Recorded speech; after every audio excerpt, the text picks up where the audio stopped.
Well, good evening, everybody, and welcome to our Friday night study. A while back, a couple months ago, we had Norm Edwards was speaking, and he highly recommended us listening to Everett's presentation about the golden calf incident. So live tonight, we'll be listening to Everett give that presentation. And so take it away, Everett. Oh, I forgot one thing. I'm sorry. Let me share this real quick. Everett has a Zoom meeting, a Zoom room that he does. I'll put that up here. I think everybody can see it. So if if you would like to participate in his Zoom room, he is out there in California, so that's Pacific time, and it's on Friday night every 4 weeks. Now you can take it away. Okay, thank you very much. Today, as Don indicated, I'm going to be talking about the golden calf, specifically the long-term effects of the golden calf, at least some of the long-term effects. When Israel was in Sinai and landed near the mountain, near Mount Sinai, they were presented with a covenant, which they agreed to follow. And afterwards, some of the elders went up the mountain to have a meal with Yahweh, is the way it's recorded. Needless to say, that was a high point for Israel at that particular point in time. I'd like to read a little bit about that. And so let me share the screen here. This is Exodus 24. I'll start in verse 8.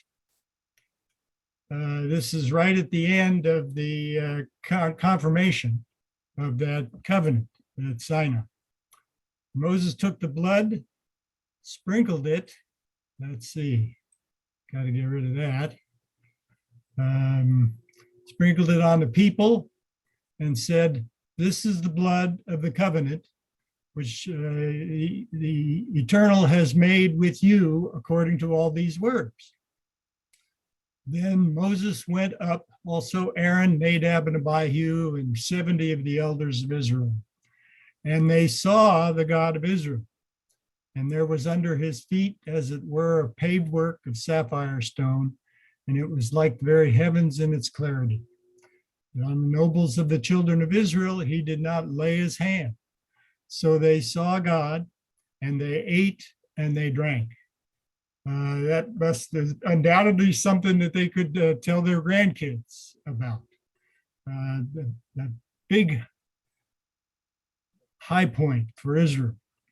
Actually, this meal right after the confirmation of a covenant is a fairly common thing as far as covenants go. What it indicates is that what they call the suzerain, or the senior potentate, if you will, is inviting another group in to live under his protection, basically under his roof. And this is a celebratory meal that was common to have in that circumstance after they had worked out an agreement to which they could all live. And so this is what Yah is doing for Israel. He is welcoming them into his house. Well, the purpose of that covenant, I think, is also important to understand. If we go to Exodus 19 and verse 5 and 6, this is just before the covenant is ratified. Now, therefore, if you will indeed obey my voice and keep my covenant, then you shall be a special treasure to me above all people, for all the earth is mine. And you shall be to me a kingdom of priests, a holy nation. These are the words which you shall speak to the children of Israel. So this was instruction to Moses for Israel, explaining what this covenant would do for them. So Israel was on a roll.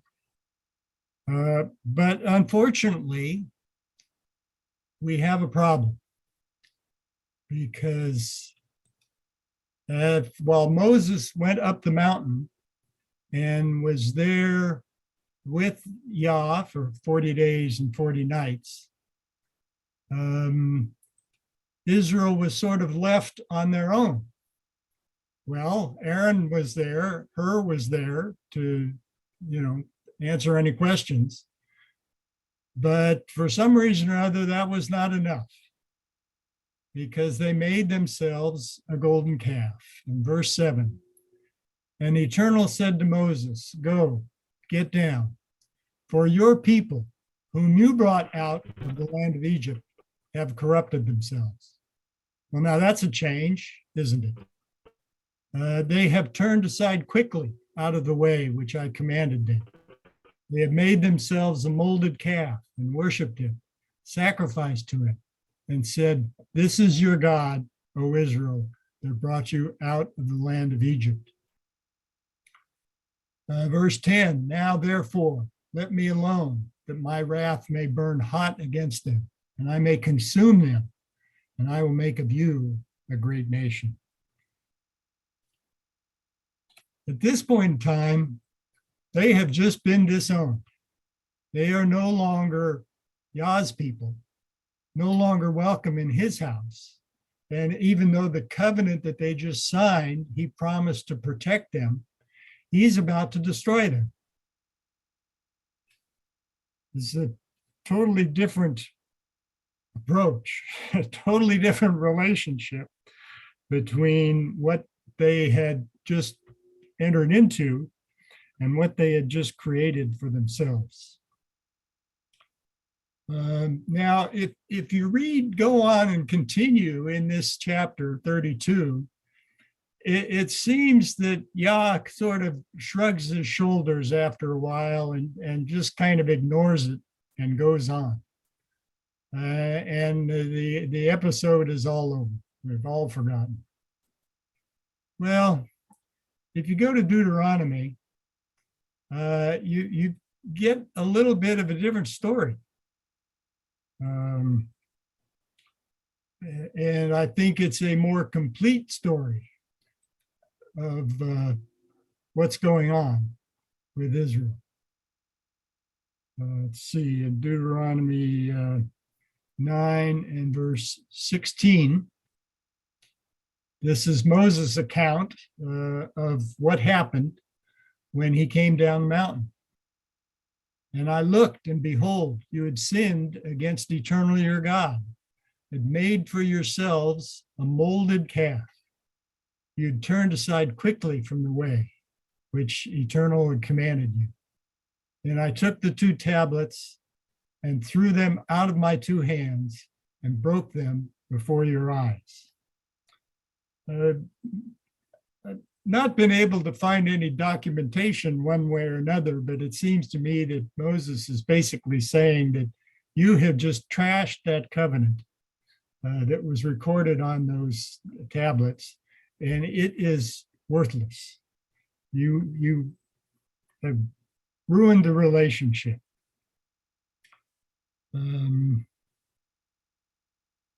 Verse 17. 18. I fell down before the Eternal as the first, 40 days and 40 nights. I neither ate bread nor drank water because of all your sin, which you commanded in doing wickedly in the sight of the Eternal to provoke him to anger. For I was afraid of the anger and hot displeasure with which Eternal was angry with you to destroy you. The Eternal listened to me at that time also. Moses basically fell on his face for 40 days and 40 nights, pleading with Israel, or pleading with Yah to spare Israel. His life probably came to pretty much of a standstill at that particular point in time, except that he did have the presence of mind to make it perfectly clear to Israel that what they had done was totally unacceptable. And 32, Exodus, back to Exodus 32 and 26. Moses stood at the entrance of the camp. This is shortly after he came down the mountain, and said, "Whoever is on the eternal side, come to me." And all the sons of Levi gathered themselves together to him. And he said to them, "Thus says eternal God of Israel, let every man put his sword on his side and go in and out from entrance to entrance throughout the camp. Let every man kill his brother, every man his companion, every man his neighbor." So the sons of Levi did according to the word of Moses, and about 3,000 men of the people fell that day. And Moses said, this is to the Levites, "Consecrate yourselves today to eternal, that he may bestow on you a blessing this day, for every man has opposed his son and his brother."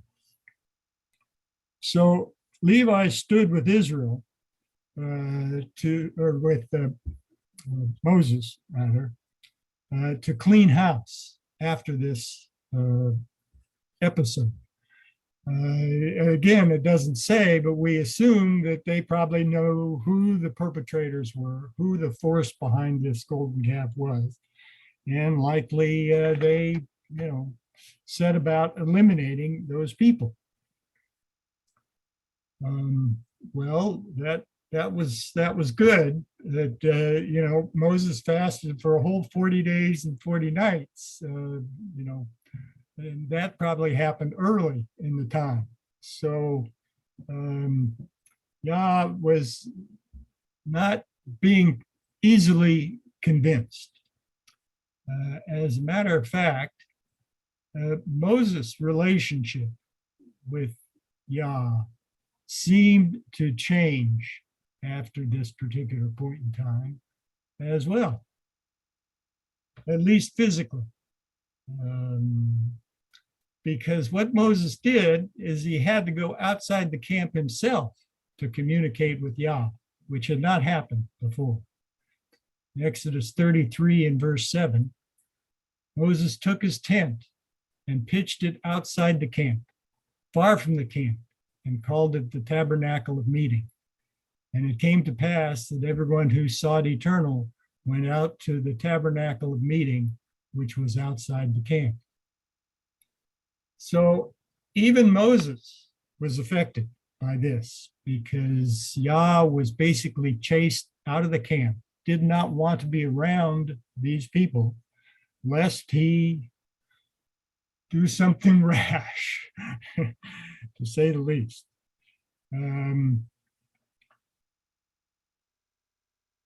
This was just not just a passing fit, but this was an extended period of time that Moses had to beg for Israel's life. Psalms 106.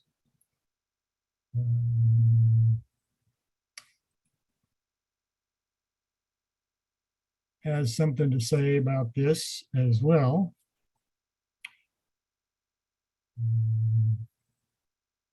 Verse 23 is talking about Yah. Therefore, he said that he would destroy them. Had not Moses, his chosen one, stood before him in the breach to turn away his wrath, lest he destroy them. This was a very real possibility. And Moses was apparently the only thing that stood between them at that particular point in time. And it didn't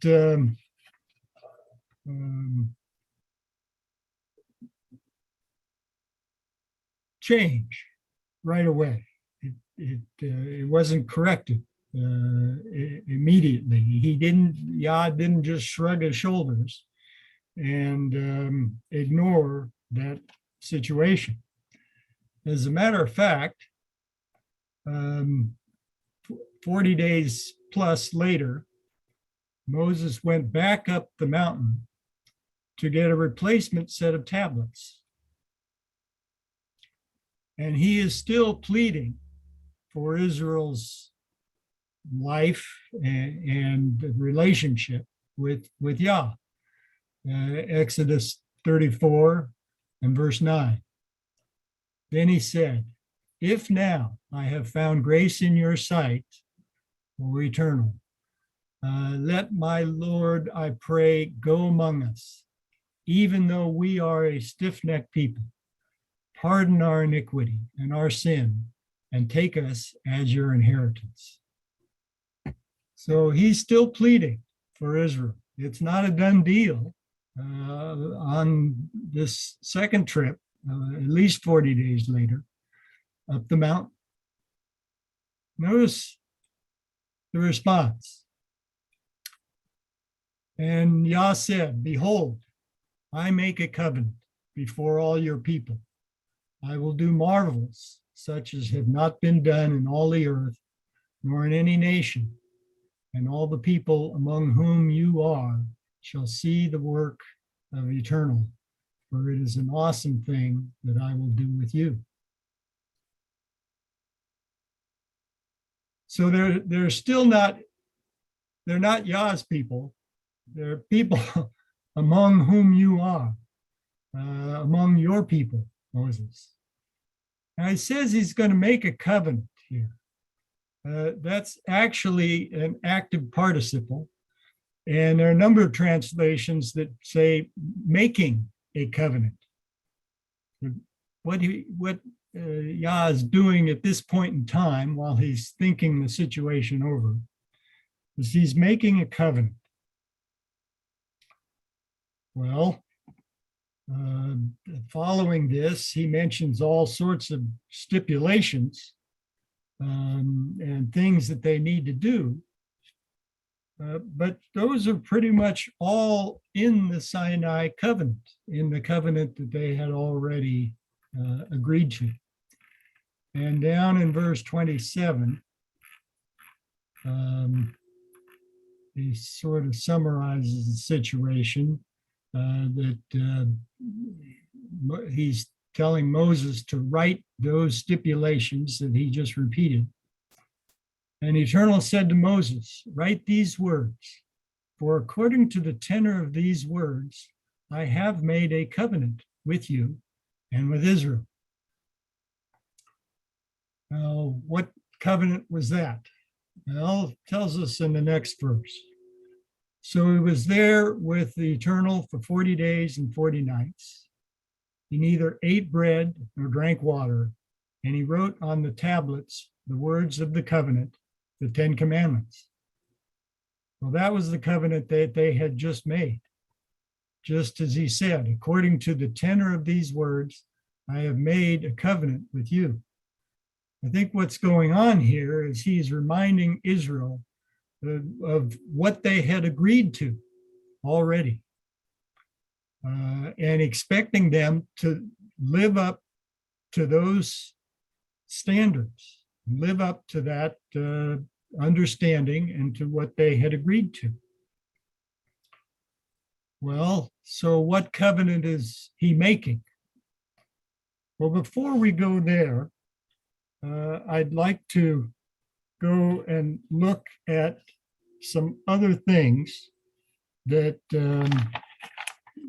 were done at this occasion when he was on Mount Sinai. If we go down to verse 32, Moses is coming back down the mountain. Afterward, all the children of Israel came near, and he gave them as commandments all that Eternal had spoken with him on Mount Sinai. Well, what we have recorded is probably about, no more than 5 minutes worth of reading, verse 11 through 26. But of course, Moses was up there for 40 days and 40 nights again. So what all was it that he had communicated to? Well, in Leviticus 25,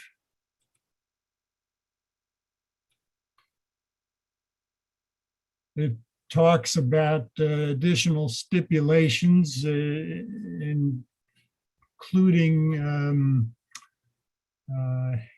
handling of slaves, if I remember correctly, and the land Sabbath. And Eternal, verse 1, and Eternal spoke to Moses on Mount Sinai, saying. So this was evidently, chapter 25 here, was one of those things, or some of what he had done when he was on Mount Sinai, everything that was there. As it turns out, if we go down here to the end of chapter 26, we find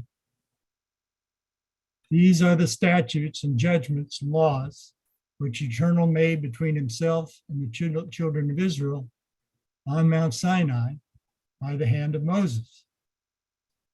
So chapter 26 as well was added at that particular point in time. We're not talking about what happened in Exodus 20 through 23, but this is the on Mount Sinai is the exact same expression as what we saw in Exodus 34, verse 32. Now, there's something else that was done in Leviticus 7. At the very end of this beginning of Leviticus, actually, I'd like to go to the very first of Leviticus.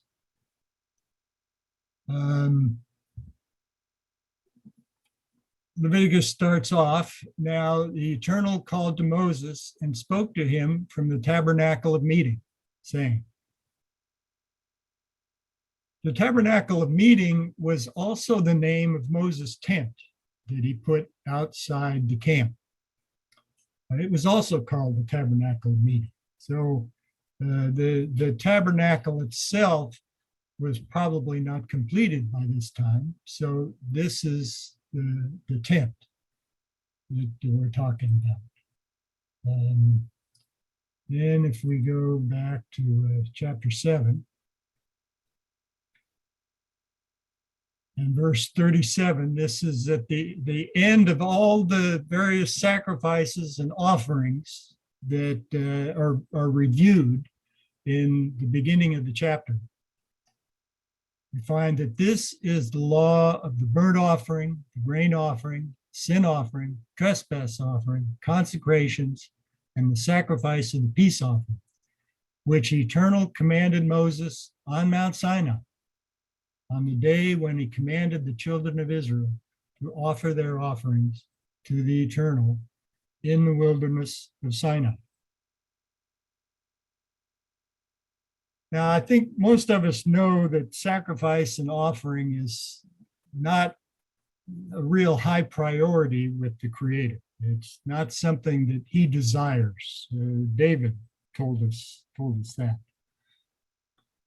And that's reinforced in Jeremiah rather. Let's see, where am I here? Jeremiah 7. Jeremiah 7, verse 22.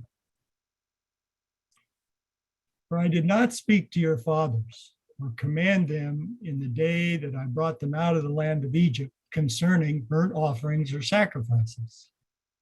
But this is what I commanded them, saying, obey my voice.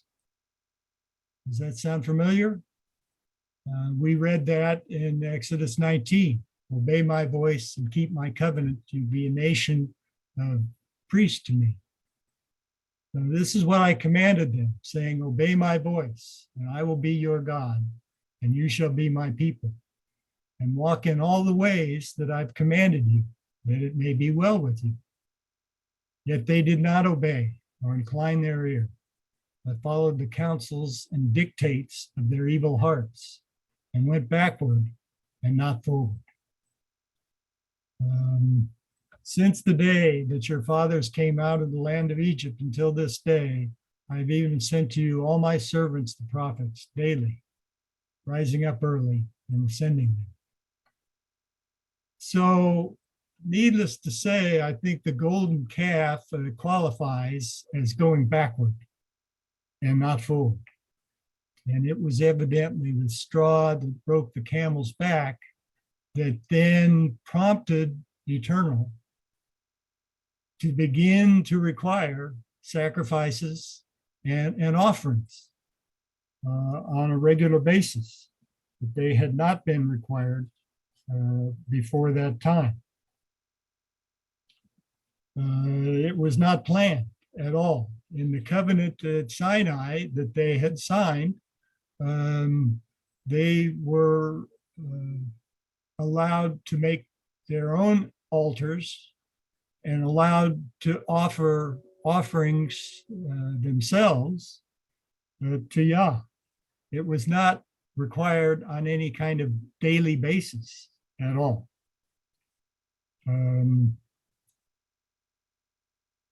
Also in Numbers 28, where it lays out all the daily, weekly, and monthly and annual sacrifices. Actually, that's not what I wanted.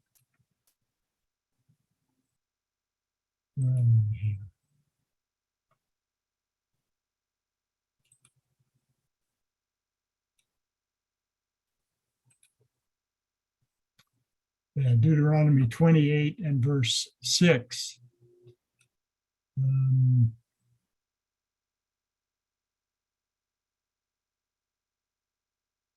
Oh, no, that's not it. Numbers. Sorry about that.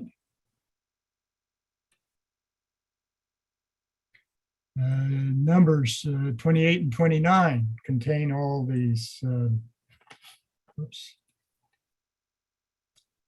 all the daily, weekly, monthly, and annual sacrifices. It doesn't specifically say that they were all done at Sinai, but the daily offering specifically does say it is a regular burnt offering, which was ordained at Mount Sinai for a sweet aroma, an offering made by fire to Eternal. There again, the Hebrew behind at Mount Sinai is identical to what we saw in Exodus 34 and verse 32. It was done, instructed when they were both on top of the mountain. So even though it doesn't say that all of these were required, of course, Leviticus 7 does indicate that they were all required as of this event on Mount Sinai. Of course, part of Moses' specific request, if you remember, in Exodus 34, verse 9, was that Yah go among the people. And once the tabernacle was completed, he did that to a certain extent. But Levites were set up between the rest of Israel and the tabernacle. So even though he was sort of among them, the rest of Israel had to keep their distance. They weren't really permitted to come very close anyway. It's hard to know exactly how they implemented the instruction. But in Numbers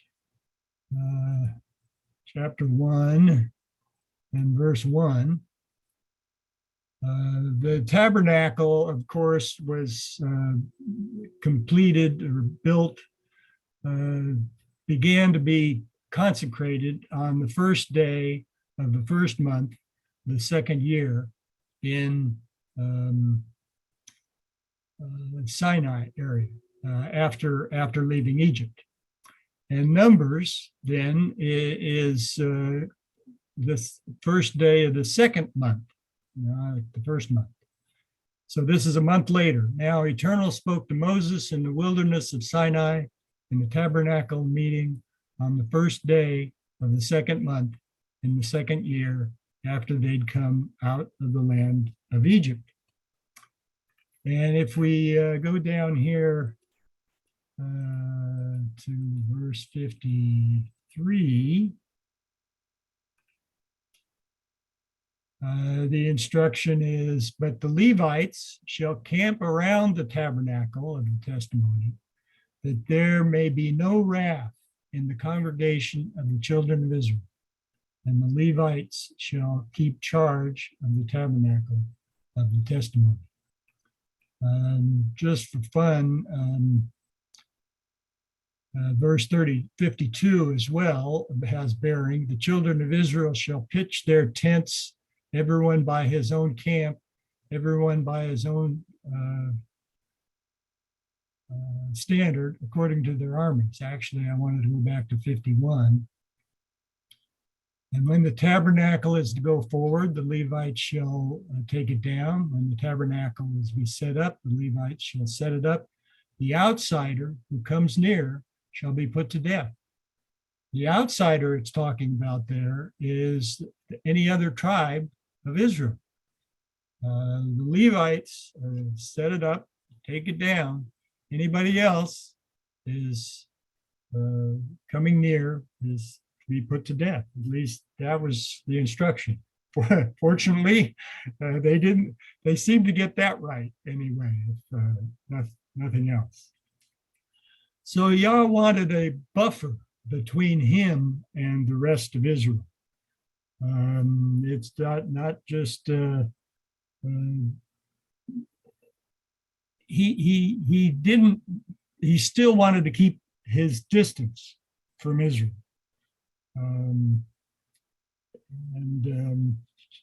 It was probably Levi's action at the golden calf that enabled Yah to feel that he could come up with a plan to keep Israel alive, as opposed to destroying them. So Aaron and his sons began to be consecrated the first day of the second year, when the tabernacle was set up. Now, Deuteronomy places the choosing of Levi at the end of Moses' second 40-day stay on the mountain. And in Deuteronomy 9, or 10 actually, we read about that. And if you hadn't noticed this, why, you've got a good excuse, because the text, I think, has thrown us a curve here.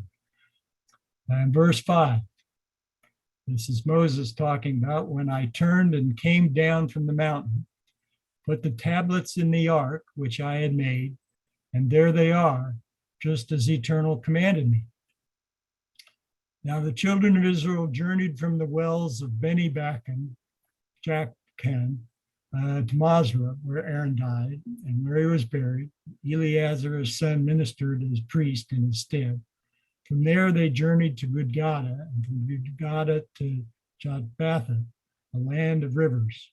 At that time, Eternal separated the tribe of Israel to bear the ark of the covenant of Eternal. Now, does that make sense?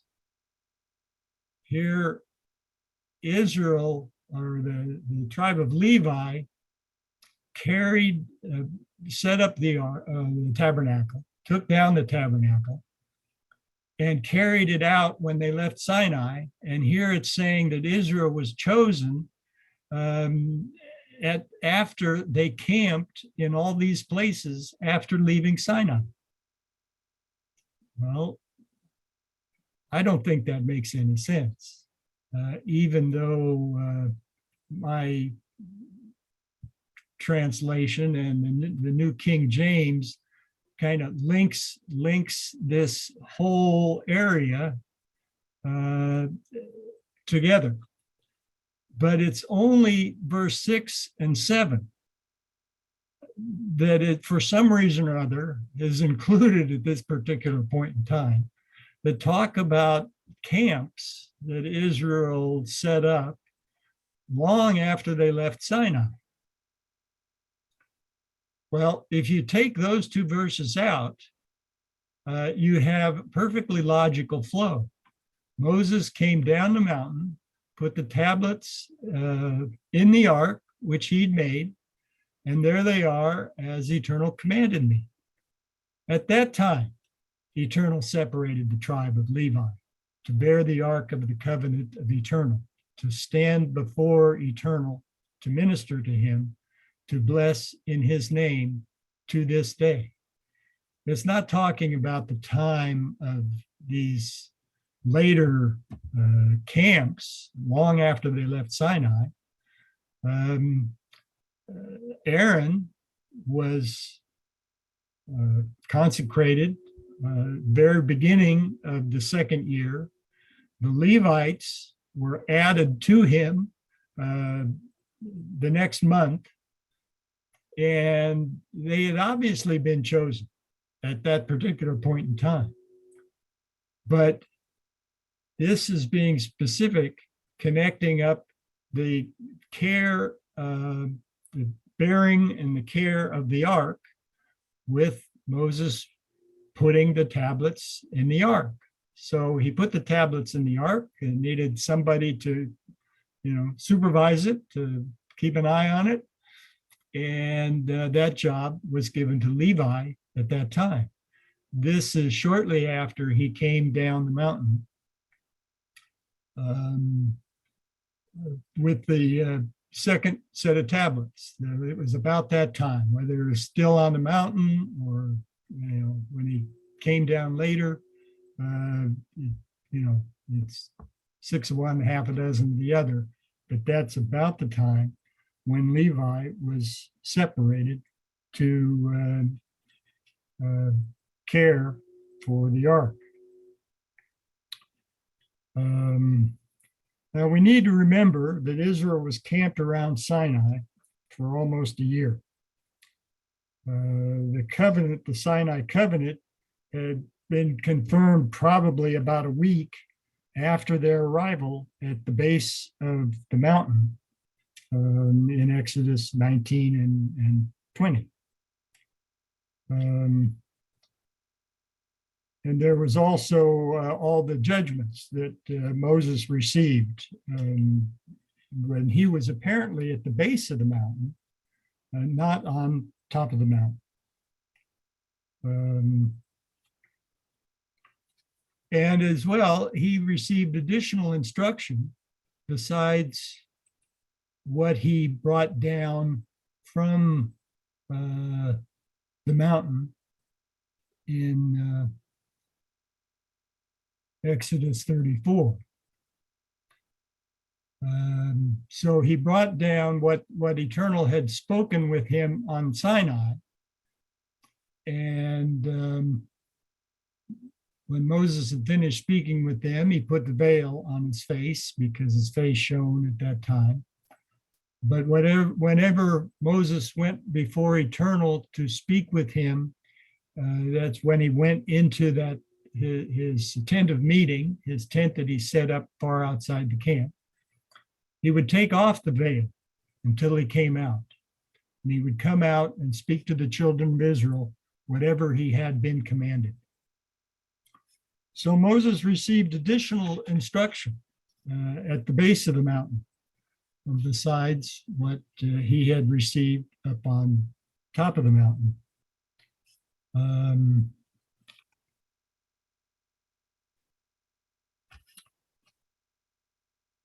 Let's see, where am I?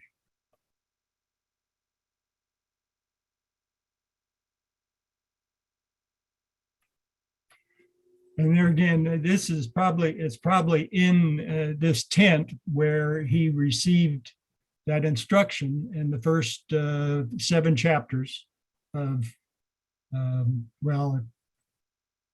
the clarification anyway, the full instruction. The command to do the offerings, as we read in 7 verse 37 and 38, was on Mount Sinai, but the details probably is what was received in that tent outside the camp.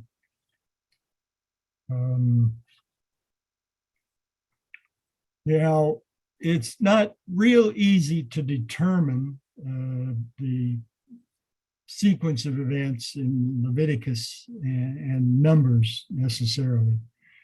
But Israel obviously didn't get the sense of what Yah was trying to convey with the Sinai covenant. So there's probably some clarification that he wanted to do, and he wanted to do it pretty quickly. Among other things, chapter Leviticus 18 and 19 and 20 seem to be things that they maybe ought to know right away. Also, Leviticus 23 lists the annual holy days. You'll notice that the celebration of the golden calf is not included in those. So it may very well be that he wanted to clarify and made perfectly clear what celebrations were acceptable and which were not. Leviticus 18 talks about all kinds of various sexual problems, relationships that are not allowed.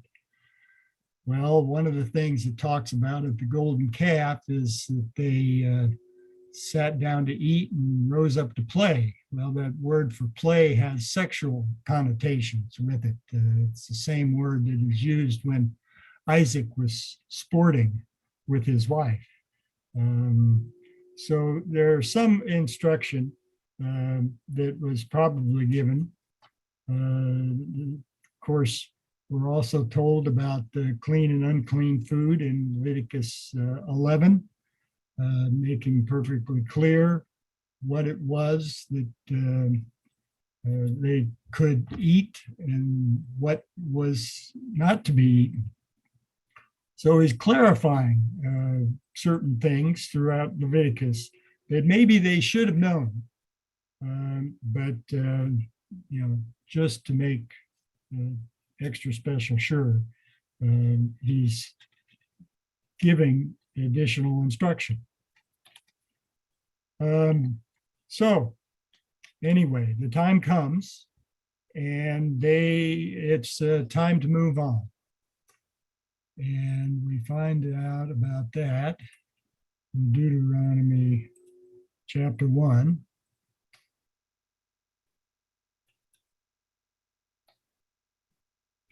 And verse 6. And Eternal our God spoke to us in Horeb, saying, You've dwelt long enough on this mountain. Take your journey and go to the mountains of the Amorites, to all the neighboring places in the plain, in the mountains, in the lowlands, in the south and the seacoast, the land of the Canaanites, to Lebanon, as far as the great river, River Euphrates. See, I've set the land before you. Go in and possess the land which Eternal swore to your fathers, to Abraham, Isaac, Jacob's, to give to their descendants after them. So they were ready. Yah wanted them to go into the land right at that particular point in time. And we'll come back here, but I want to go to Numbers.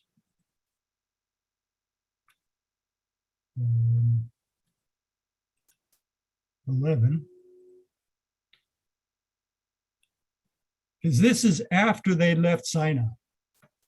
They are still not Yah's people. They are still Moses' people. And verse 11 reinforces this. So Moses said to the Eternal, why have you afflicted your servant? And why have I not found favor in your sight, that you have laid the burden of all these people on me? Did I conceive this people? Did I beget them, that you should say to me, carry them in your bosom, as a guardian carries a nursing child to the land which you swore to their fathers? So Moses is kind of cracking under some of the pressure here, that he feels that the burden is all on him. And he's not really responsible for these people. He didn't create them. But yet Yah has still made them his people. They're not Yah's people at this particular point in time, even though they've already left Sinai. So we'll go back to Deuteronomy.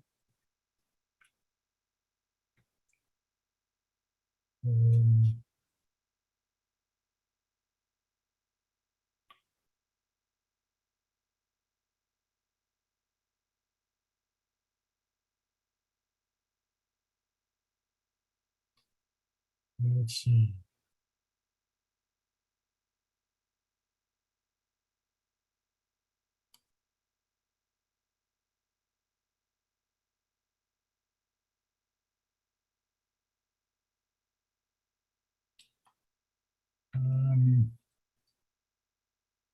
Verse 19. So we departed from Horeb. They're moving on and went through all that great and terrible wilderness which you saw on the way to the mountains of the Amorites, as Eternal your God had commanded us. And we came to Kadesh Barnea.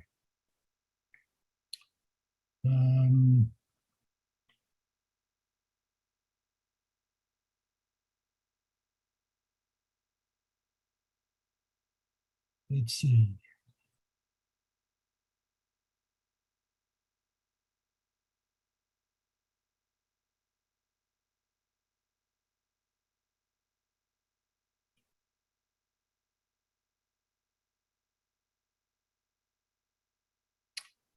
Okay, there we are. And verse 22, that's what I wanted. And every one of you came near to me and said, let us send men before us, and let them search out the land for us, and bring back word to us of the way by which we should go up, and of the cities unto which we shall come. Uh-oh. I suspect you all know what the result of that was. They sent spies into the land, and the spies came back and discouraged them greatly. And they moaned and groaned and wondered why Yah had brought them out to die in the wilderness. And needless to say, this did not endear them to their Creator either. And he told them that as a result, he almost destroyed them again. And as a result, the older generation, those who were of legal age at that time, were going to die before they went into the promised land. They were going to mark the completion of 40 years in the wilderness. So they are not his people at this particular point in time still. And they did that. They were there for 40 years. And at the end of 40 years, Deuteronomy 1, Moses stands up and presents Israel with a covenant.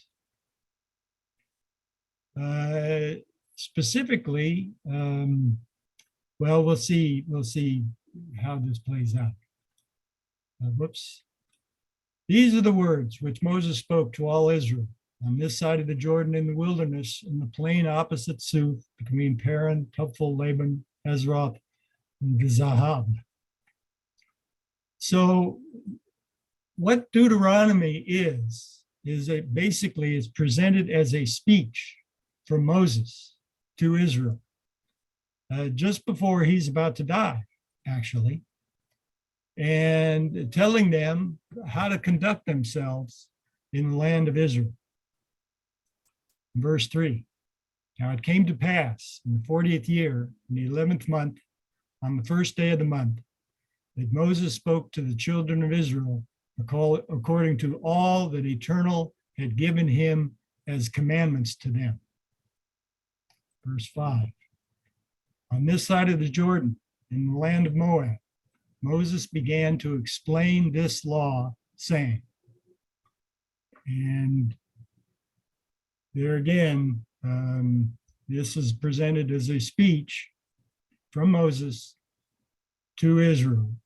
And towards the end, it tells us what has happened here, what is done, what these words are. And chapter 29 and verse 1, these are the words of the covenant which Eternal commanded Moses to make with the children of Israel in the land of Moab, besides the covenant which he made with them in Horeb. Now we're told that these covenants are the same things. We'll see that that's not the case. So we have one covenant besides another covenant. It seems to me that that's two covenants. It goes on, verse 12, actually verse 9. Therefore, keep the words of this covenant and do them, that you may prosper in all that you do.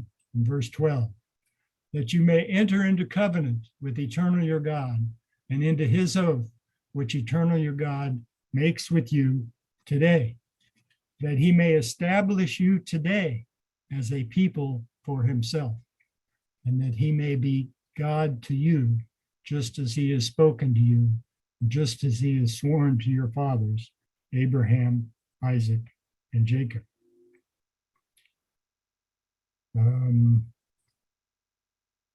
Now, as well, towards the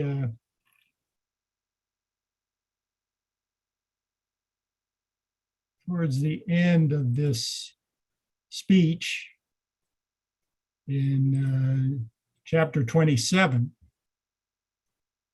Moses gives some specific instructions as to what they are to do to mark this occasion. Now Moses, with the elders of Israel, commanded the people, saying, keep all the commandments which I command you today.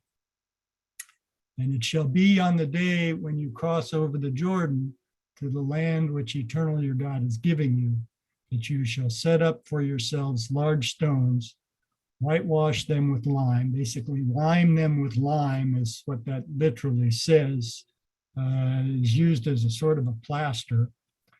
You shall write on them all the words of this law when you have crossed over, that you may enter into the land which eternal your God is giving you, the land flowing with milk and honey, just as eternal your God, Lord God, your fathers promised you. In verse 9, then Moses and the priests, the Levites, spoke to all Israel, saying, take heed and listen, O Israel. This day you have become the people of eternal your God. This is the covenant that Yah was making in Exodus 34 that we read. When Moses pled for Israel and Yah was making a covenant. This is the only other covenant that he made with the whole nation of Israel. And since he was making one in Exodus 34, I presume that this is it.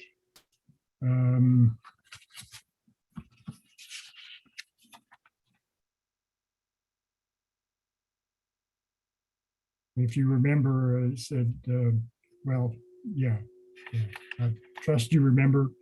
Pardon your iniquity, our iniquity and our sin. Take us as your inheritance, is what Moses asked in Exodus 34. Now, just to clarify what we're talking about here, in Deuteronomy 32, and verse 46, Moses is concluding his remarks, and he said to them, set your heart on all the words which I testify among you today, which you shall command your children to observe, to be careful to observe all the words of this law.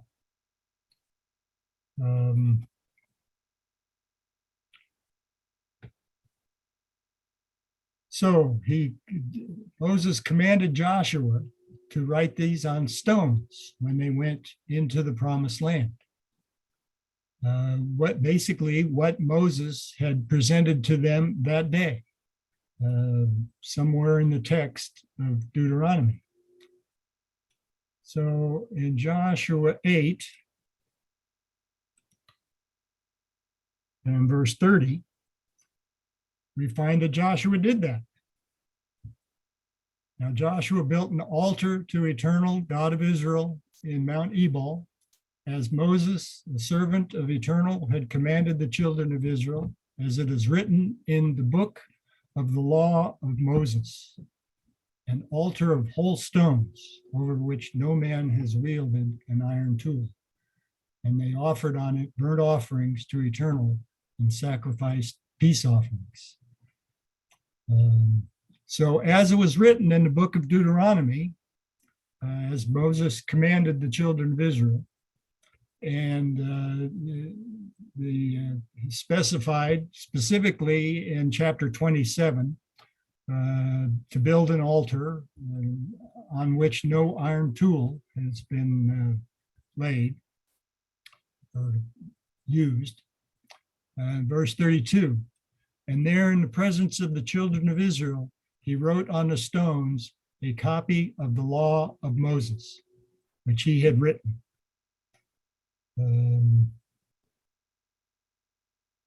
So, according to Joshua, the law of Moses is contained in Deuteronomy, in the words that Moses spoke that day. Now, as it turns out, if you remember in the beginning of Deuteronomy, it said that Moses spoke according to the words, all the commandments that Yah had given him for Israel. So he didn't give them absolutely word for word everything that Yah had commanded Israel, but it was generally speaking, It was certainly the tone and the tenor and the major points that Yah expected them to follow. And it's called the Law of Moses. And we also saw it was a covenant. Well, covenants are made up of various parts. There's usually an introduction in the beginning that basically explains why they need that covenant. The first 11 chapters of Deuteronomy explain all their misadventures and how they got to be where they were at that time, and basically why they needed that covenant. Then there are the terms and conditions, which basically go from chapter 12 through chapter 26, verse 15 or so. There are rewards and punishments, a major section of a covenant. As well, we know about the blessings and the curses. Well, that's the rewards and punishments section. And then there's how do we continue this covenant?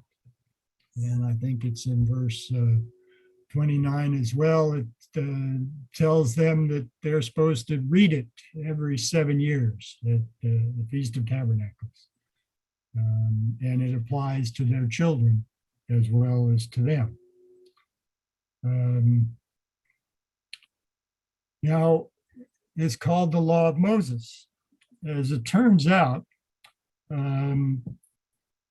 it was probably called the Law of Moses because it was done at Moses' pleading.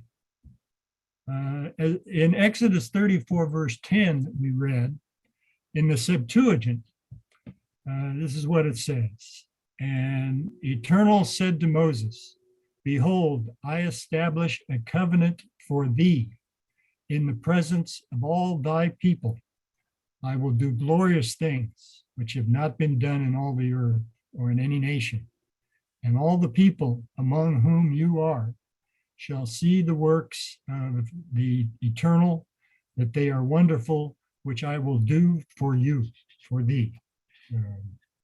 Actually what it says in Brenton's translation of the Septuagint.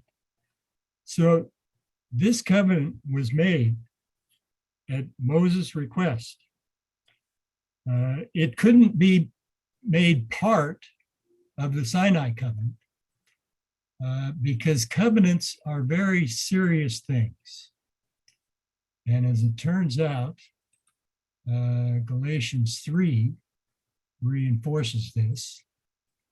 Galatians 3:15, brethren, I speak in the manner of men, though it is only a man's covenant, yet if it is confirmed, no one annuls or adds to it. The covenant at Sinai couldn't be amended, couldn't be added, tacked on the end. So the alternative was to make a new covenant, different covenant. And this is reinforced as well in Deuteronomy 31, and verse 24. So it was, when Moses had completed writing the words of this law in a book, when they were finished, that Moses commanded the Levites who bore the ark of the covenant of the Eternal, saying, take this book of the law and put it beside the ark of the covenant of the Eternal your God, that it may be there a witness against you. So inside the ark, of course, was the Ten Commandments, which was the summary terms of the covenant at Sinai. The judgments explain how to keep those various details of that covenant. For instance, the Ten Commandments say, do not steal. Well, what happens if you borrow something and it breaks? Well, that's covered in the judgments. If you don't do that right, if you don't handle that correctly, it'll be stealing. And that's what those judgments are about. They're just as valid as the Ten Commandments themselves because they tell you how to keep the Ten Commandments. But there's one covenant then in the ark and another covenant outside the ark.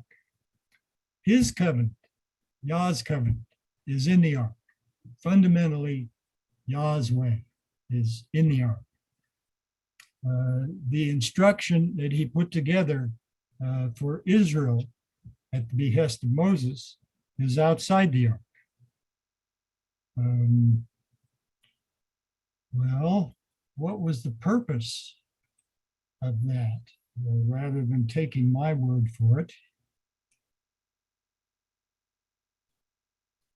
Deuteronomy 4 and verse 1. Now, O Israel, listen to the statutes and judgments which I teach you to observe, that you may live and go in and possess the land which the eternal God of your fathers is giving you. This is not being done so that they can be a nation of priests and a holy people representing the Creator directly. This is done so that they can live and go in and possess the land. Was there something that happened that could lead one to believe that they might not live? Well, I think we all know that yes, indeed, there was. That this law was put together so that they could live and go in and inherit the land. This Deuteronomy 26 as well tells us a little bit about this, shows a bit of a relationship. This day, eternal your God commands you to observe these statutes and judgments. Therefore, you shall be careful to observe them with all your heart, with all your soul. Today, you have proclaimed eternal to be your God, and that you will walk in his ways and keep his statutes, his commandments, his judgments, and that you will obey his voice. That they not only had to do what they were originally instructed, but they had to obey these statutes and these commandments as well, that Moses had just given them. His statutes and his commandments are his law. In context, this is discernible, but it's amazing that there's so very little direct reference connecting those two. However, in Psalm 78 and verse 10, through Hebrew parallelism, which I assume you're mostly familiar with, which is the Jewish or Hebrew proclivity to repeat oneself in different words. They did not keep the covenant of God. They refused to walk in his law. Well, the covenant of God is equated with his law in this particular verse. The law of Moses was a different law. It was made specifically for Israel, specifically when they went into the promised land.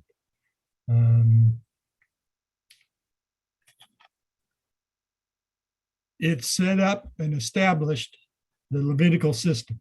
Its main purpose was to set up the Levitical system so that they would have a way of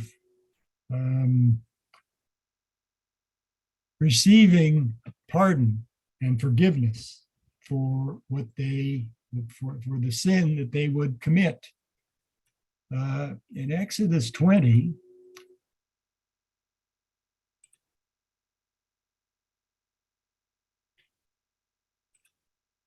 and verse 20, We read a little bit about the purpose of the Sinai covenant and the demonstration that Yah put on there. Moses said to the people, "Do not fear, for God has come to test you, that his fear may be before you, so that you may not sin." This covenant assumed that they would diligently seek to live to its standard, and its standard would allow them not to sin. The covenant of Deuteronomy assumed they would sin. The offerings were a result of that, a way that it was acceptable to the Creator to enable them to receive forgiveness, to enable them to communicate a form of repentance, and to allow them to live and go in and possess the land until Messiah would come to show the right way, to fill in the details and to live an example of what Yah intended from the first place. The Levitical priesthood has no place in this Sinai covenant. It's not mentioned at all, but it was established with the Deuteronomy covenant. As it turns out, in Deuteronomy 32,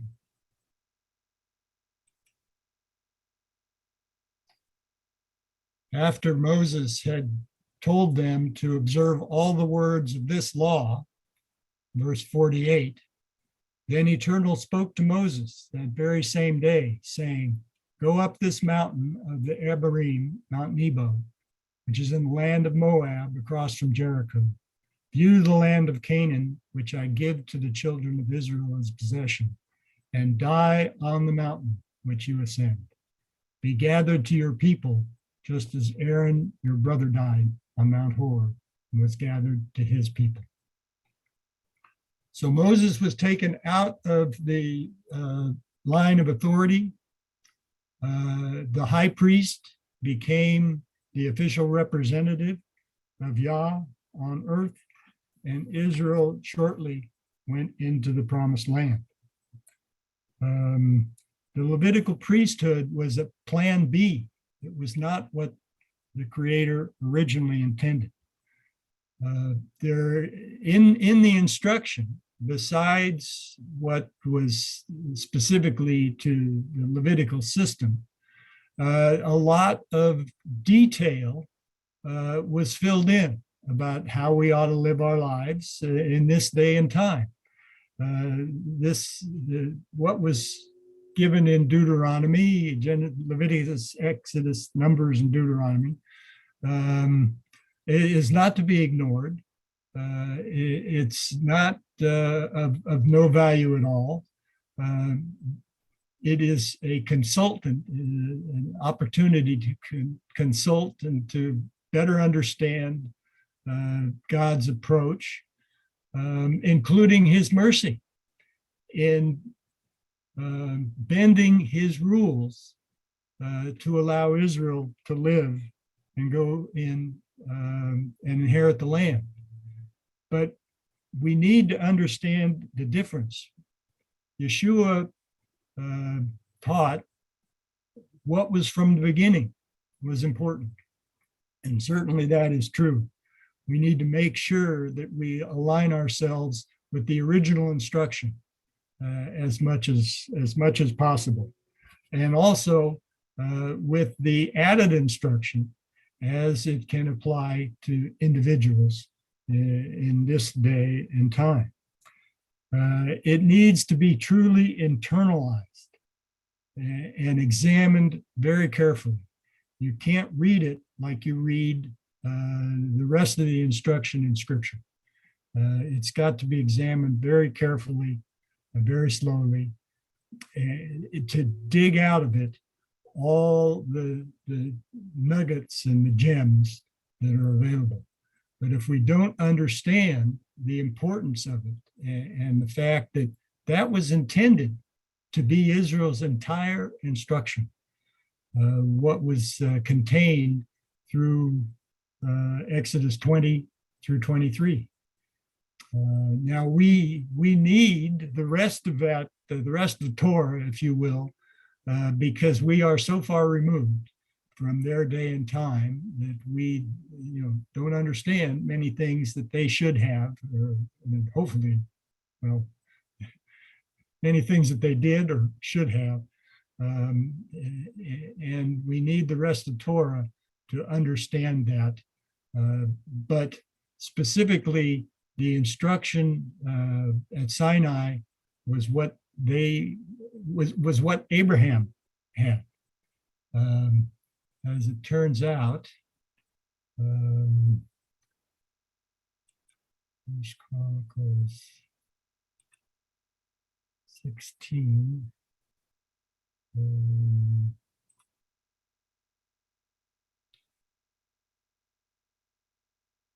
Covenant of Sinai was his covenant. His covenant was in the ark of his covenant. Remember his covenant forever. This is First Chronicles 16, verse 15. The word which he commanded for 1,000 generations. The covenant which he made with Abraham, his oath to Isaac, confirmed it to Jacob for a statute, to Israel for an everlasting covenant, saying, to you I will give the land of Canaan as the allotment for your inheritance. So his covenant of Sinai, was followed by Abraham, Isaac, and Jacob before Israel got it. It just happens to be recorded in Exodus 20 when Israel has left Egypt. But Abraham lived by this same covenant. Abraham became a friend of God by living with that covenant. The more we can understand about how it all fits together, I think the better off we will be. I'd like to open it up for questions, comments, observations. At this point is where question and answer begins. Is anybody awake? John Benzinger. Leisure, I appreciate your presentation because this is, to me, a really important topic. I just got a few comments I'd like to make. One of the verses, and maybe I missed it. Well, first of all, you mentioned in Deuteronomy 31, verse 26, where they place the book of the law outside the Ark of the Covenant. I think that's really key to show that there was two different things going on. But another key verse is Deuteronomy 29, verse 1. And maybe you had mentioned this one earlier, but it says— I mentioned that, yeah. You did, okay. I came in just a little bit late, so maybe I missed that. So, I mean, that really points out that there were two different covenants going on. I think one of the important things of this is that it helps to explain a lot of the New Testament verses. And just as an example, Galatians 3:19 Right. says, wherefore then serveth the law, it was added because of transgressions till the seed should come to whom the promise was made. So the intent was to only put that in place until Messiah would come, as a way to kind of bridge this sin that they had done. I guess my final comment I'll just make is that my last trip to Israel in 2019, I actually got a chance to go to Mount Ebal, and that altar is still there, and we were able to go up to visit it. And I don't know if anybody's seen recently in the news, they excavated this. I think they finished the excavation kind of the end of the 1980s, early 1990s. And a lot of the stuff that they dug, had been put in boxes or whatever and brought back. And they've been sifting through that. And here, just in the last year or so, they found a lead case. And when they opened it, inside was the I guess like a little scroll or a little item inside there that had the actually written out the curses.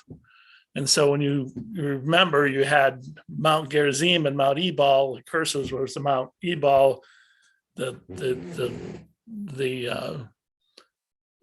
good stuff was Mount Gerizim kind of represented there when Israel was standing between. But anyways, it kind of supports the whole thing that here they actually found this lead case that had the curses written in it. They found that at the altar there on Mount Ebal. So I thought that was pretty interesting. That just came out in the news here in the last year or so that they actually found that. But anyways, appreciate your presentation. Thank you. Yeah, you can find some stuff on YouTube about that. I suspect if you go looking for, curses or archaeological discoveries and Mount Ebal, it's there are at least a couple of presentations that are done on it. Yeah. Thank you. Any other questions, comments, suggestions, ideas, thoughts? Alan. Hi, Everett. I have a question concerning the chronological order of things in Exodus. I think you made a statement that after the golden calf incident that that was when everything changed, and that was when the sacrificial system was instituted after the golden calf. I think you might have said that. I don't know. Well, am I generally representing what you said? Yeah, I think so.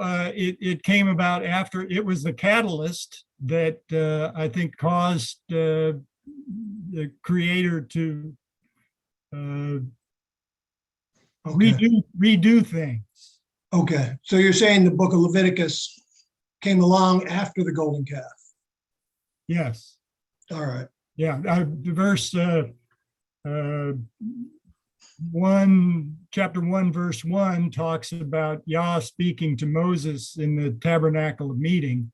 And I suspect that was the tent outside the camp, rather than the completed tabernacle.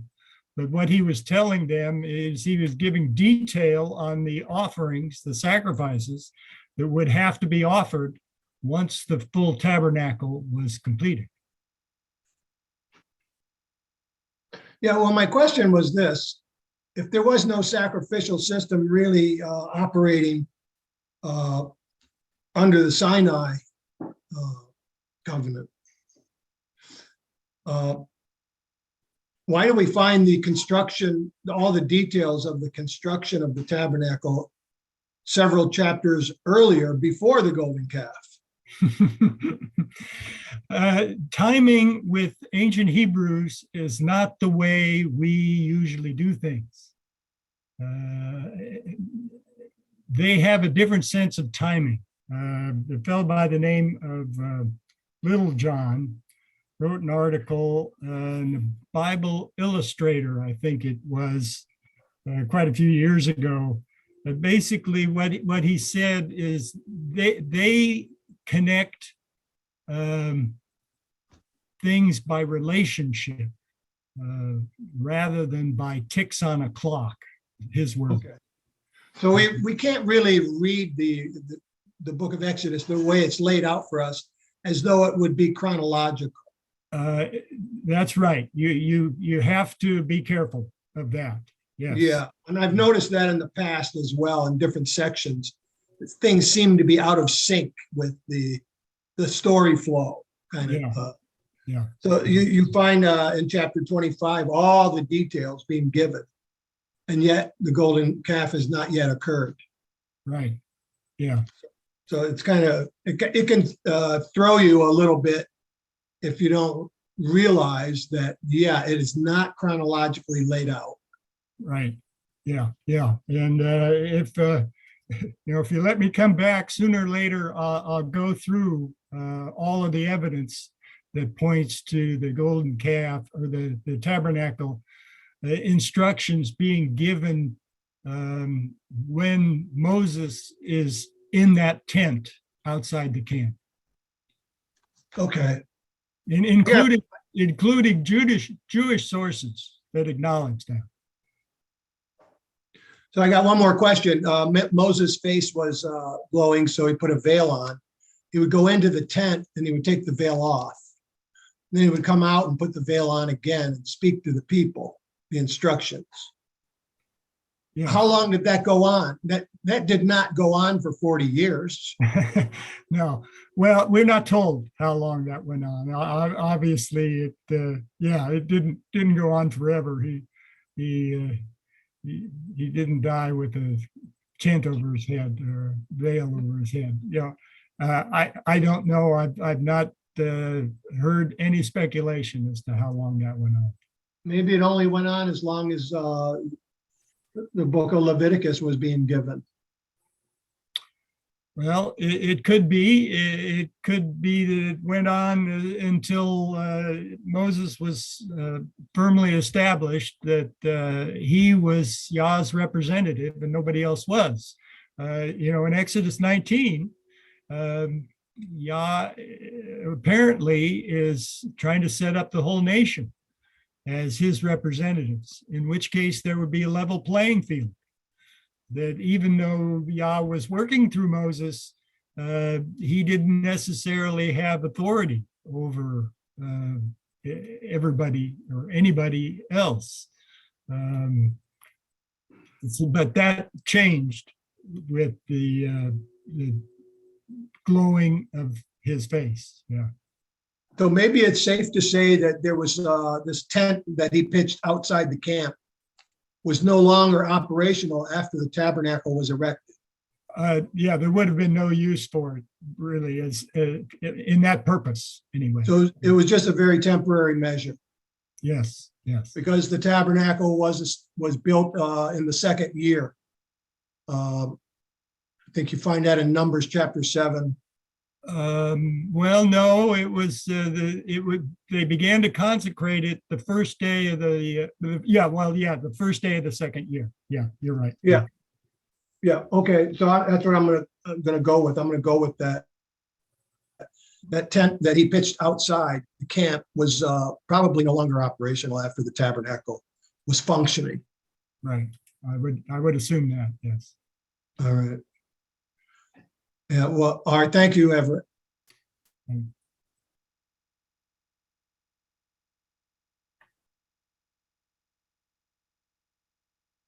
Dan?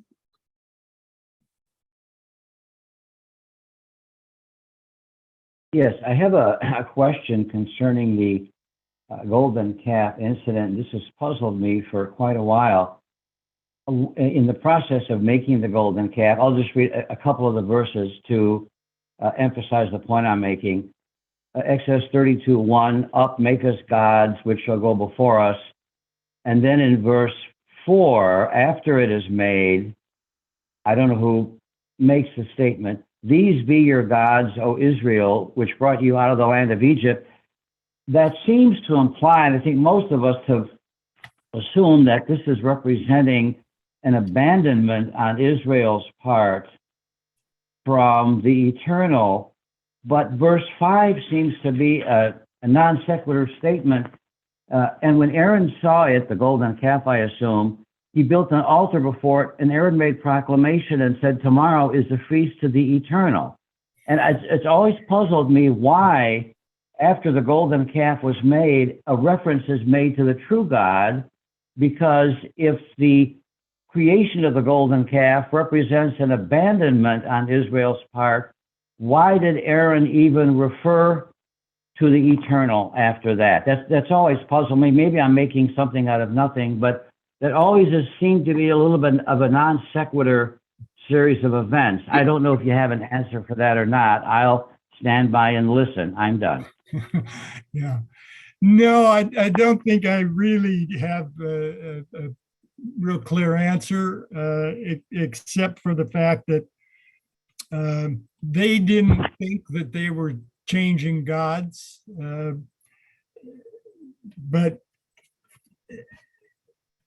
because Moses was gone, and evidently gone much longer than they expected him to be gone, they thought they needed a new God.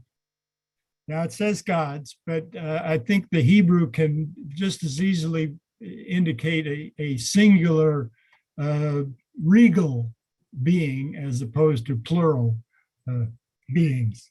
And so Moses was gone, so they needed a replacement for Moses, is what I think it's talking about in this particular case. So they don't think they're switching their allegiance, but in fact, of course, they are totally trashing their agreement with the Creator. So was the goal, the way they looked at it, was the golden calf in their minds a replacement for Moses? You may have just answered this, I don't know, but I just want to ask the question anyway to clarify it for me. In their minds, was the golden calf a replacement for Moses, or was the golden calf a replacement for the eternal, the way they looked at it? I think they thought it was a replacement for Moses. Well, that does make sense, because that would explain why Aaron would still make the reference to the eternal after the golden calf was there. That's always puzzled me. I never thought of that aspect of it, but that would explain Aaron's comment, why he made it the way he did. Okay, well, thanks for your help on that. I'm done. Thank you. Don Roth?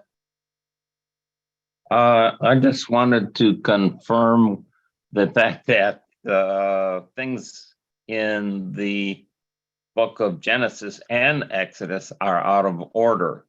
If you go to Exodus 18, it's talking of Jethro, and it's clear that Jethro doesn't come into the picture until when they're ready to leave Mount Sinai. And so, but here where it gives the account of Jethro in chapter 18, and it's definitely, you can see it's definitely out of place. It probably fits more perfectly in Numbers 10. So this is something that you have to watch out for right along, that when you're reading, you're not going to find in the book of Genesis and the book of Exodus specifically things in order. They're not. The other answer to the golden calf was a direct breaking of the commandments of Exodus 20 and making something to represent God. We're not supposed to do that. That's why we don't have any crosses or pictures, etc. So that fits in with the Exodus 20 commandments. Yeah, that's true. Of course, Exodus 19 and verse 1 has them arriving at the base of Mount Sinai. But as you pointed out, Exodus 18 is after that time, and that's confirmed as well with verse 5. Talk about Jethro, Moses' father-in-law, came with his sons, his wife, to Moses in the wilderness, where he was encamped at the mountain of God. So they were already camped there in Exodus 18, verse 5, but Exodus 19 has them arriving there. So it is a known proclivity or a known quirk of ancient Hebrew writing that they don't put things in chronological order. We assume things in chronological order, but they didn't do it that way. Go ahead, Don. If when you're looking into the New Testament, one of the problems you have is when you're dealing with law. In the translation, it always just says the law. So when you're looking at this, it's important for you to define or find out what law it's talking about, the law of sacrifices or the law of the commandments. There is a huge difference there. And so when you understand that, you see how that fits perfectly with what was presented here tonight. And it's important that we understand this, because this is what the Protestant churches look to when it says the law. Immediately they only think of one thing. They don't understand basically that God gave Israel a second law, which is the law of sacrifice.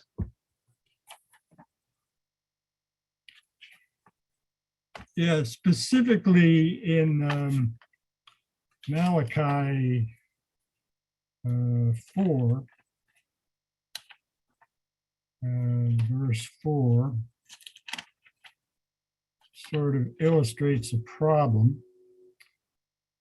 Remember the law of Moses, my servant, which I commanded him in Horeb for all Israel, with the statutes and judgments.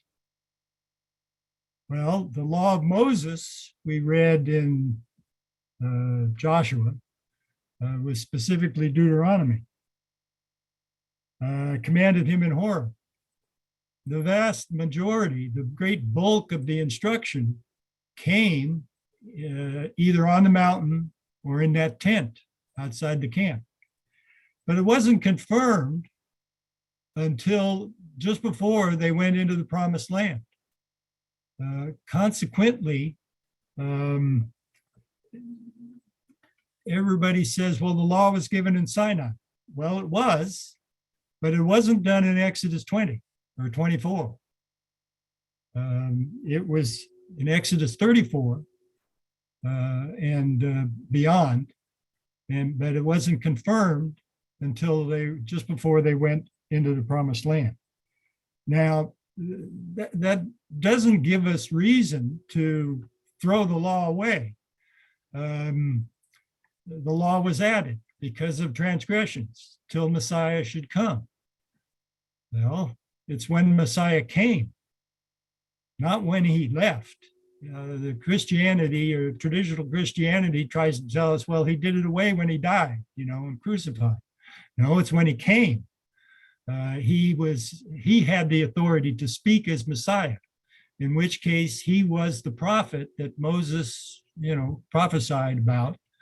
Him shall you hear.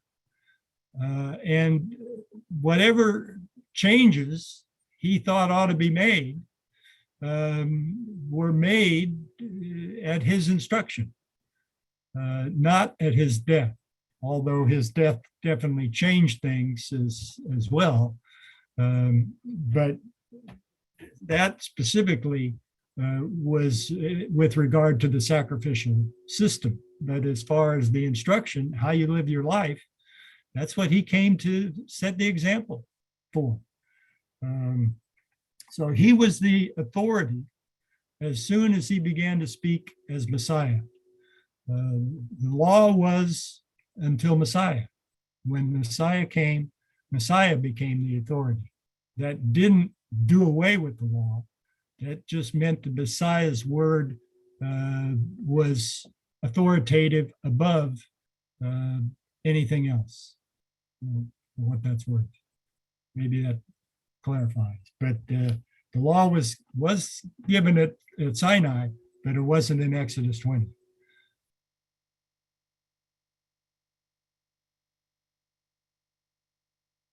John? So I've had a struggle with a few things, and maybe you've got some thoughts on this, Leisure. So they started the commandment to wear the tzitzits or the fringes came in Numbers 15, and it was also outlined in Deuteronomy.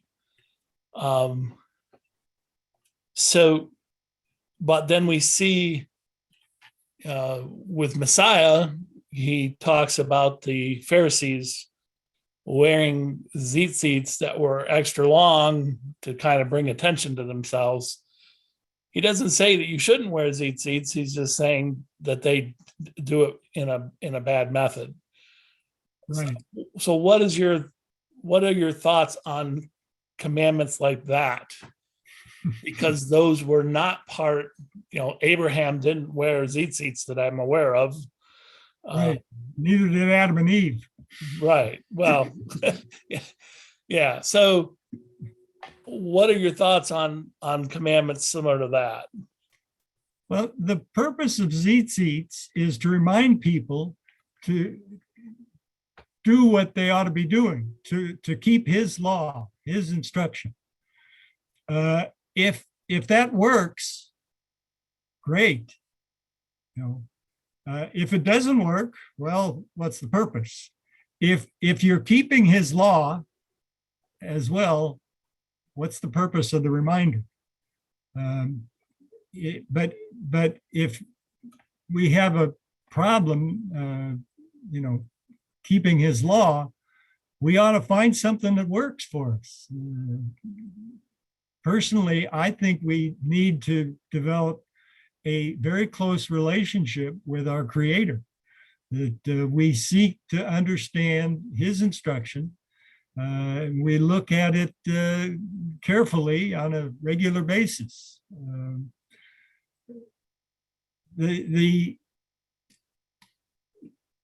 Those things that are reminders, if they work, great. The sacrifices, Hebrews 10 talks about the sacrifices, was a reminder of sins. Let's see, what does it say?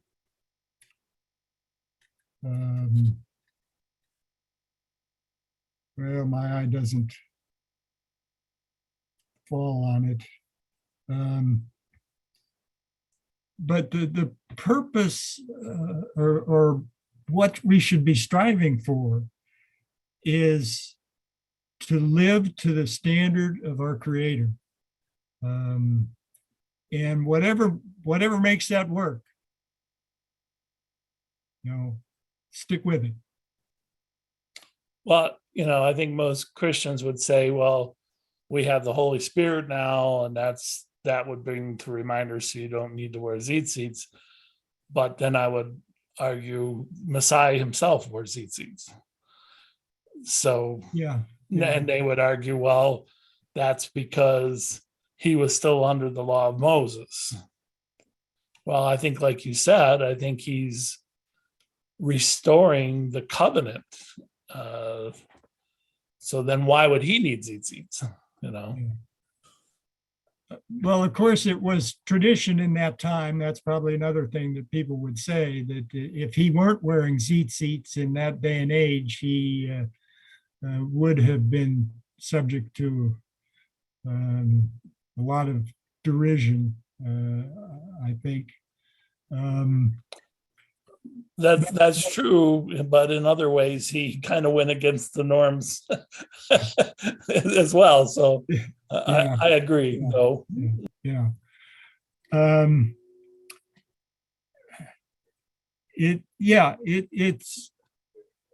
It's for each of us to figure out what we should do and what we shouldn't do. I've been asked a number of times to write down everything that I think applies and those things that don't apply. I will never write anything like that. it's everybody's responsibility to do that for themselves, as far as I'm concerned, anyway.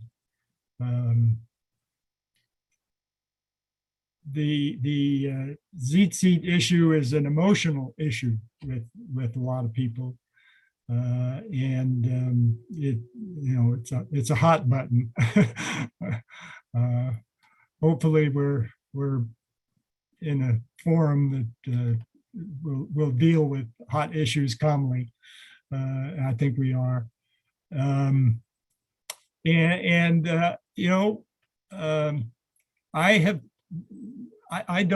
don't personally wear them. I hang around a lot of people that do. I've had some people tell me that it really does help. It reminds them, it helps them realize that they're special and they need to act that way. More power to them. Any other comments or questions? And a friend of mine who was Jewish, he wore the tzitzis, and he said it was as a joke. He goes, yeah, you put them on the corner of your garment, so when you reach for your wallet, you're reminded of God. I knew another individual that wore them on something, I gathered, something like a harness that went over his shoulders. And then, of course, he put on his shirt and you couldn't see him. And so I'm saying, well, how are you going to look at him and remember to keep the commandments? There's a proclivity of humans, I think, to look to physical things, that if I do this, Yah will consider me righteous or holy. Well, he was at one, like I sort of hinted at earlier, he was at one with Adam and Eve in the garden for at least a little bit of time, and they weren't wearing tzitzis. So it's not that, it's your conduct. Now, if tzitzit help the conduct, or whatever it is, helps the conduct, I'm all for it, but we get attached to physical things. We feel comfortable with this or that or the other thing, and feel that we're honoring God if we do this. Well, maybe not. His word is the discerning factor there.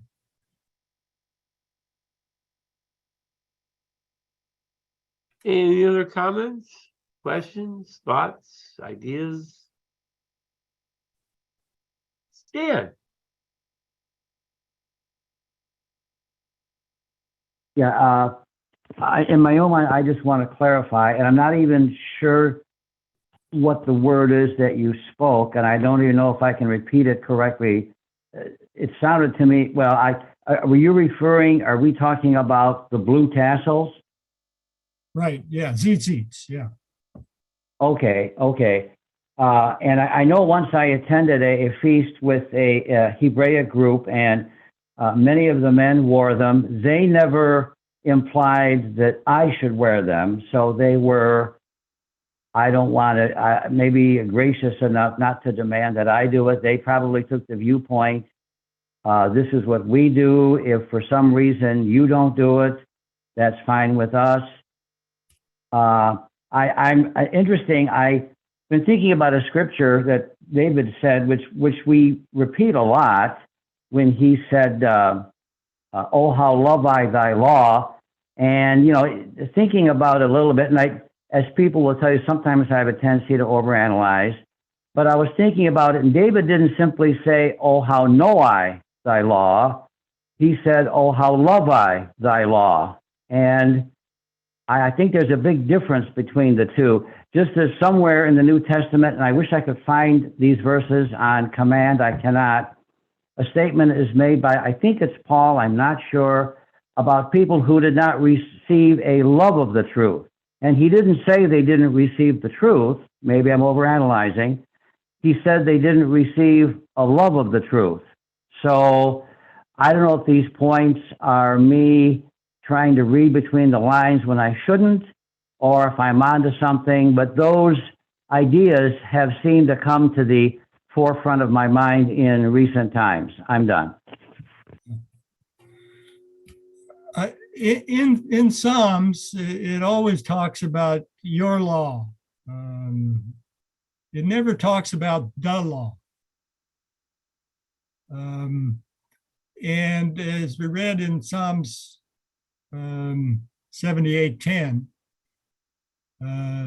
your law is the covenant, is your covenant.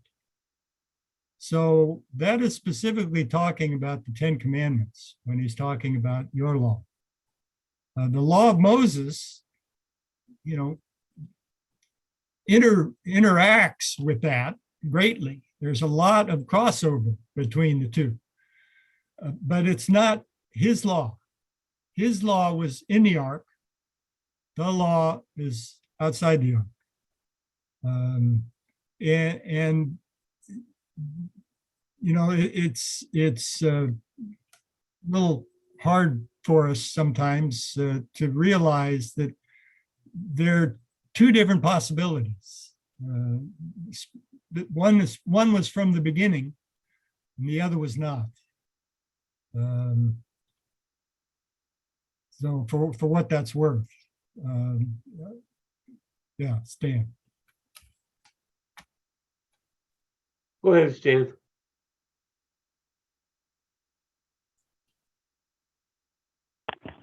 Right. And I know the Bible, and there's a verse I found in Deuteronomy 5 in the Bible that seems to back up what you're saying when 5:22, Deuteronomy, when it says, these words the Eternal spoke unto all your assembly in the mount out of the midst of the fire. I'm skipping a few words. With a great voice, and he added no more, and he wrote them in 2 tables of stone and delivered them unto me, which do seem that verse does seem to back up the idea that the Ten Commandments of and by themselves constitute a law when it said he added no more, and anything after that would be separate. So someone earlier made a comment of, there's more than one set of laws, and this verse seems to back that idea up. After speaking the Ten Commandments, the statement is made that the Lord added no more, and he wrote them on 2 tables of stone. And so that's complete of and by itself, unto itself, and anything coming after that, I can't think of the word I want. I don't want to say peripheral, but it would be something that was added later, and we cannot consider everything equally important, because the Ten Commandments seem to be able to stand on their own. I'm done. Yeah. Yeshua talked about weightier matters of the law, obviously, justice, mercy, faith, if I remember correctly. As well, the rest of the covenant at Sinai, which included chapter 21, 22, and 23 as well. 21, it specifically says, these are the judgments which you shall set before them. A judgment is a ruling based on prior law. Well, the prior law is the Ten Commandments. And so consequently, given the Ten Commandments, the judgments explain how to implement various aspects of your life in accord with the Ten Commandments. So the Ten Commandments are a summary, but the judgments, Exodus 21, 22, and 23, explain how to do that in certain situations that might not be intuitively obvious. So they are just as valid as the Ten Commandments in that they tell you how to keep the Ten Commandments. Not everything in the law of Moses tells you how to keep the Ten Commandments. The tribe of Levi is not required in order to keep the Ten Commandments. Abraham got along fine with Yah even though he didn't have the tribe of Levi to officiate for him.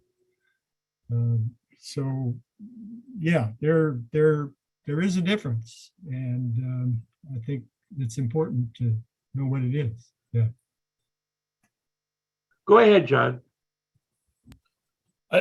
I think that to tie in what you were saying there, Leisure, is when you look at like Matthew 5, 6, and 7, and Messiah's expounding or magnifying the law, what he does there has to do with the covenant, not with the law of Moses.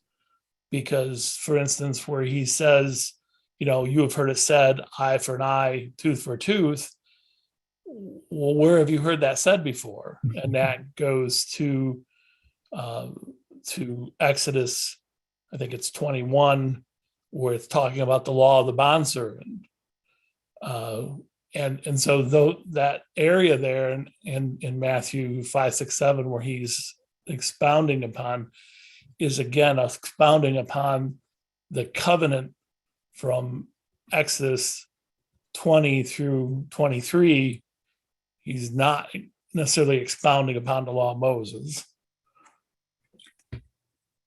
Yeah, there is, of course, I think in there as well, he talks about the writ of divorce, if I remember correctly, in which case he says, of course, it's not from the beginning, it's specifically saying that, when you look at all the details of it, it was added in the law of Moses. There's one thing about that eye for an eye and a tooth for a tooth.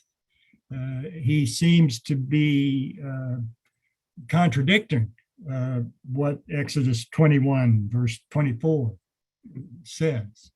But if you look at the context around Exodus 21, 24, it's talking about a ruling in a judicial environment. What he's talking about in Matthew is talking about somebody taking upon themselves the responsibility of revenge, in effect, on their own, without a ruling without a judge present. And that's what he's against. So yeah, he's expanding on the covenant in Exodus 20 through 24 in that particular case. Yeah. But that's why you have to read some of these things very carefully, because if you don't read the context, you'll think, well, he doesn't think that covenant is worthwhile either. Now, there are some things in that covenant that we shouldn't be involved in. One of them is the execution of a sorceress. We don't have judicial authority, so it's not our responsibility to go stoning someone who is, doing a Ouija board or something like that. They had judicial authority. The covenant was specifically written to a nation. So you've got to take that into account. And there again, you have to consider and ponder and read things carefully. Yeah.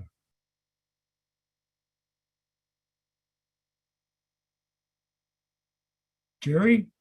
Yeah. Go ahead, Jerry. Yes, thank you, Everett.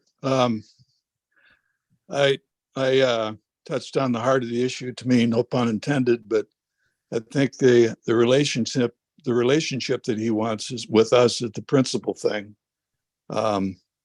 And to obey his covenant, if you will, from the heart, where he says in one of my favorites is Deuteronomy 5, I think it is 29, where it says, oh, that they would have such a heart in them that they would fear me and keep my commandments always, so it would be well with them and their children forever. And then another prophecy comes to mind in Ezekiel, I think it's either 26 or 28, where he says he's going to sprinkle clean water, he's talking about Israel and those grafted in, on them, and take out their heart of stone, there again the heart, and give them a heart of flesh. And have a relationship with him, flesh indicating a soft heart, where the people will be, or we will be inclined to want that relationship with him. So again, thank you so much for your presentation. And again, I think the principal thing is, and I think most of us all would agree, that it's the relationship that he's after with us Right. is Right. the heart of the issue. I'm Yeah. done.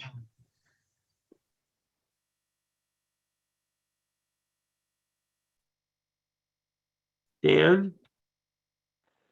Back to the comment of reading things carefully, that's an excellent comment, because in Matthew 5, I just happened to do a quick count. Offhand, I thought I saw 6 times where Jesus said, "You've heard that it has been said, but I'm telling you this."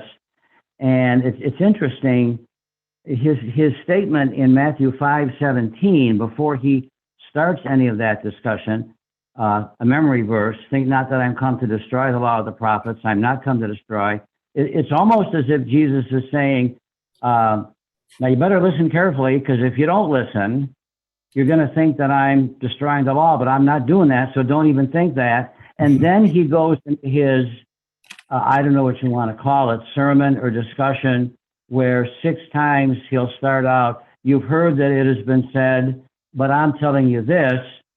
And I guess if the people did not follow his instructions in Matthew 5:17, which is, now don't think I'm destroying the law, because I'm not, they might be led astray, I guess, just as we could easily be led astray if we don't read carefully. So I really enjoyed the comment about reading carefully. I thought it was right on. I'm done. Thank you.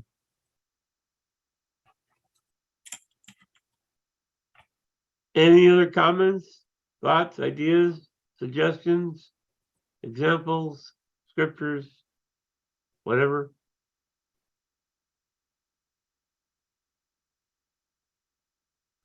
Jerry? Everett, a question. Do you think it would be fair to say that so many times we see where Paul speaks negatively about, quote unquote, the law?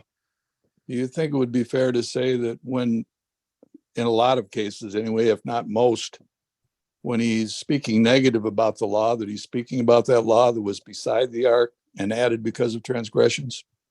I think in all cases, yes. If you look in the context, what he's talking about, it's something that was added later, not from the beginning. Sure seems to be that way. Thank you. It is necessary when as somebody else brought it up as well, when it talks about the law, to understand which law it's talking about, and you have to look at the context, and sometimes very carefully. Yeah. And sometimes it's not talking about the law, but it's just talking about law in general as well. So and you, in most translations, you don't see that. Would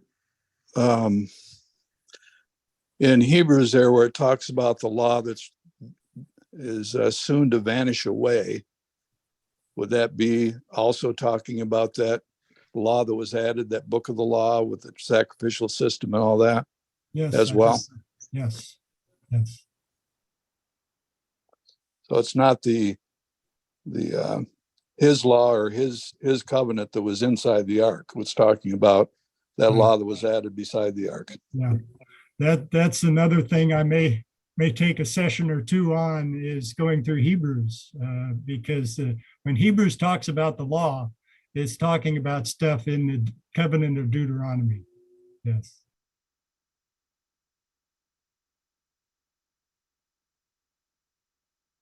And that was the only covenant that they had.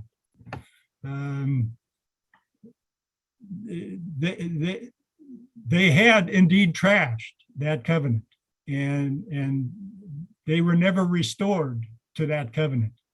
They were made Yah's people with the covenant of Deuteronomy, and that's the only one that they really had, although they were expected to obey, as we read in Deuteronomy 26, they were expected to obey his commandments, his statutes as well. Right, that As far as the covenant goes, that was the only covenant that they had. right. The original covenant was broken, and you can't, once the covenant is broken, you can't, I'm under the understanding that you can't add to a broken covenant. Well, yeah, Also, and they proved themselves incapable of doing it. So what was the point, you know? so that second covenant, as it says, I think it's in Hebrews, the second covenant was imposed on them. They didn't agree to it. That Right. was just the covenant that kept them, the eternal from genocide. Yeah, yeah. Well, Moses sort of agreed to it for them, but it's clear in Deuteronomy 26 that this is what Yah commanded. You know, basically said, you agree to this because there's no other option, you know, to live and go in and possess the land. Right. The only other option wasn't a good one. Right. Yeah.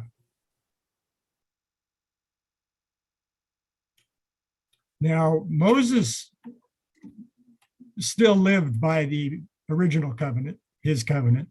He did not break it. He was not a part of the golden calf incident, and Yah still had that relationship with him. So it's Yah's covenant. Fundamentally, I even had a traditional Christian basically say it's the mind of God. You know, so yeah, it's fundamentally how he approaches life, if you will. So it's not going away, but Israel as a whole was not covered by it.